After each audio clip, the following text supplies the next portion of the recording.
world's largest social media companies have been accused of creating addiction machines as a landmark trial began in California, examining the mental health effects of Instagram and YouTube.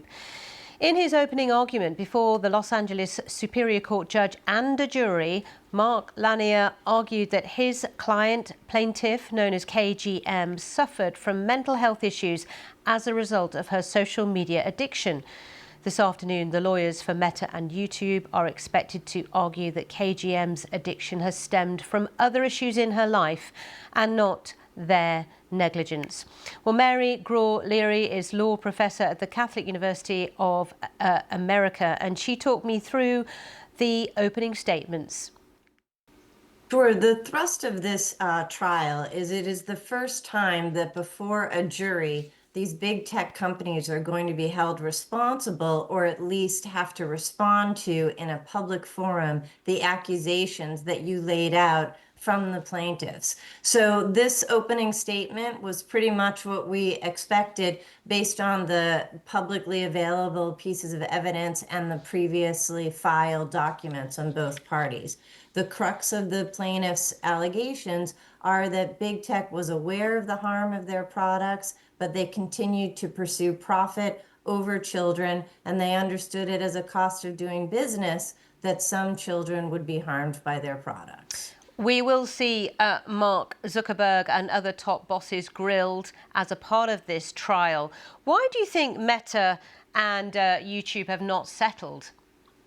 It's a great question. Of course, the other two potential defendants in this bellwether trial did settle, but these defendants have chosen not to.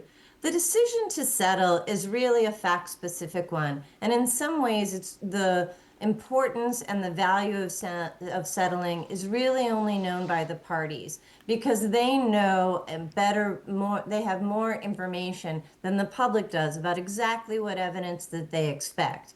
And they also have information that is somewhat intangible. Is this witness going to be a good witness? Is the opposing witness not going to be a good witness? So for all of those reasons, defendants will come out differently on whether or not they should settle.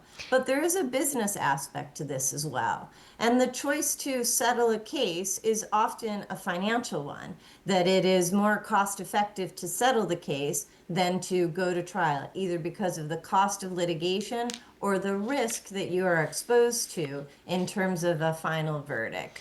So these parties have made that decision, and it would seem at this point, with opening statements having already begun, that at this point they don't anticipate wanting to settle. From your perspective, is this case the beginning of a process, a bit like we saw years ago with the tobacco companies when they were finally put to task and it was proven that tobacco was harmful for health? Is this a similar scenario we're seeing here with these tech companies?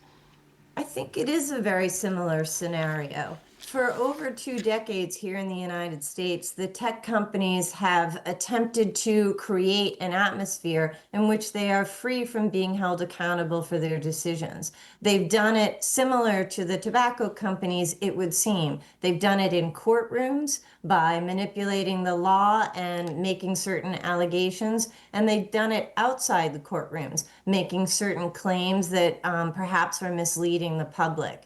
By being able to get to the point where they are now in front of a jury, the public for the first time will be able to see what are the decisions that these companies have been making, what was the information that they knew, when did they know it, and this might change very much the perception that these tech companies have been trying to publicly put forward if the evidence is in opposed to what they are claiming was really happening in those decisional meetings.